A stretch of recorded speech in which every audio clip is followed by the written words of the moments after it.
News धमाका live, यहाँ सिर्फ सच ही दिखेगा। एक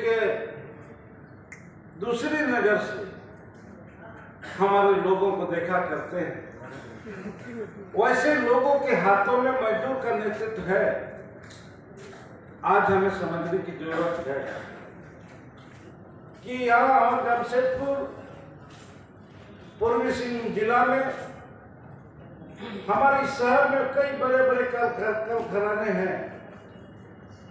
यहाँ टाटा स्टील है, टाटा मोटर्स है, टील प्लेट है, ब्लू स्कोप है, टाटा पावर है। तो यहाँ पर कई ऐसा छोटे मोटे फैक्ट्रीज हैं, लेकिन यहाँ मजदूर तो हम ही लोग हैं, जो यहाँ के गरीब हैं, जो यहाँ के आदिवासी हैं, जो हरिजन हैं, जो पिछड़ी जाति हैं।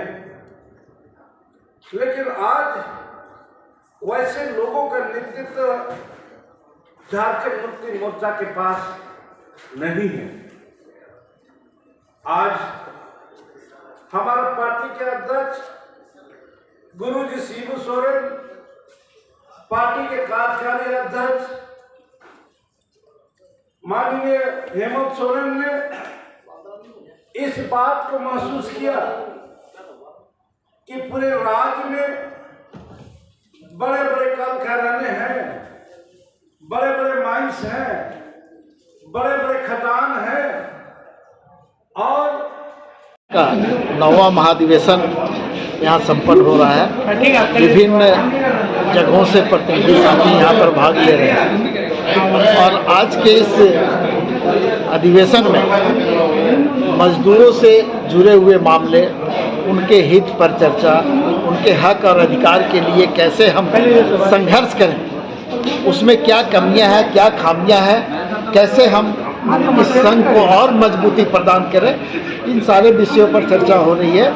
और चर्चा के उपरांत जो प्रस्ताव आएंगे, जो प्रस्ताव पास किए जाएंगे, उस प्रस्ताव के साथ प्रतिनिधि साथी अपने अपने क्षेत्रों में जाएंगे और वहाँ पर मजदूरों के हित में, मजदूरों के हक और अधिकार के लिए जो संघर्ष होगा, उस संघर्ष को आगे बढ़ाएंगे। और भी कुछ ऐसे, जैसे ये तो बहुत पुराना ये संस्था है, तो मजदूर के लिए मजदूरों के हक और अधिकार की लड़ाई लगातार हम लोग लड़ते रहे, लेकिन अभी हाल के दिनों में आपने देखा होगा कि केंद्र सरकार की जो नीतियां हैं वो बिल्कुल मजदूर विरोधी है, कामगार विरोधी है, और उसका लगातार हम लोग विरोध भी करते रहे।